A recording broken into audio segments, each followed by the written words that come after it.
नमस्कारम। महाभारत को केवल एक कथा समझना सागर को एक बूंद समझने जैसा है। ये कोई साधारण कहानी नहीं, बल्कि एक दर्पण है जिसमें हर व्यक्ति अपने अस्तित्व का सच देख सकता है। इसमें धर्म और अधर्म का संघर्ष है जो हर पल हमारे भीतर चलता है। आज हम महाभारत के महासागर से 15 अनसुने तथ्य लेकर आए हैं जो आपकी सोच और जीवन को गहराई से झकझोर सकते हैं। ये केवल जानकारी नहीं, बल्कि एक आंतरिक यात्रा का निमंत्रण है। तो चलिए मेरे साथ इस यात्रा पर चलिए और धर्म के इस गहरे सागर में डुबकी लगाते हैं। कर्ण को ब्राह्मणों का शत्रु इसलिए कहा गया क्योंकि उसने युद्ध में पांडव पक्ष के कई ब्राह्मण योद्धाओं को पराजित किया था। युद्ध के बाद श्री कृष्ण का रथ जलना साधारण घटना नहीं थी।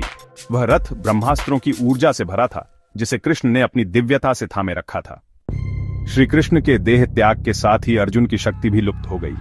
गांडीव का विसर्जन यही दर्शाता है कि शक्ति का स्रोत कहीं और था। द्रौपदी का चीर तभी अंतहीन हुआ जब उसने खुद को पूरी तरह कृष्ण को समर्पित कर दिया। यह संपूर्ण भक्ति का प्रतीक है। कर्ण का सूर्यास्त के बाद युद्ध न करने का नियम उसकी धर्मनिष्ठा का प्रमाण था। धर्म केवल जीतने के लिए नहीं, सही ढंग से जीने के लिए होता है।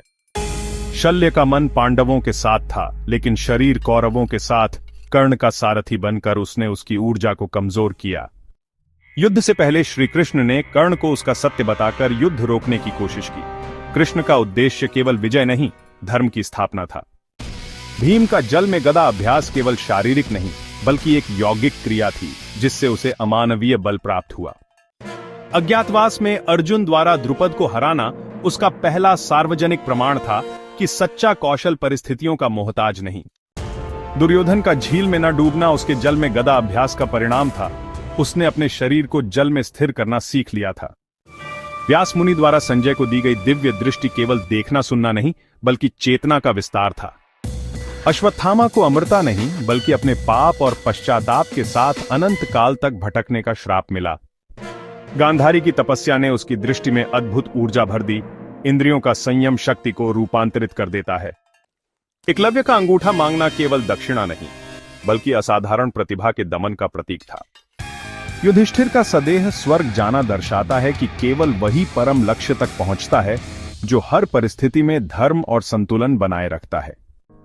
इन 15 रहस्यों के साथ महाभारत का दर्शन और भी गहरा हो जाता है। यह हर मनुष्य के जीवन का कुरुक्षेत्र है।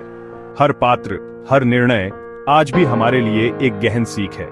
ये यात्रा केवल तथ्यों को जानने की नहीं, बल्कि स्वयं को जानने की है। अगर इस यात्रा ने आपको छुआ हो तो वीडियो को लाइक करें और कमेंट्स में बताएं कि कौन सा सत्य आपके हृदय में सबसे गहराई तक उतरा। अगले भाग के लिए चैनल को सब्सक्राइब करना न भूलें। जय श्री कृष्ण। नमस्कारम।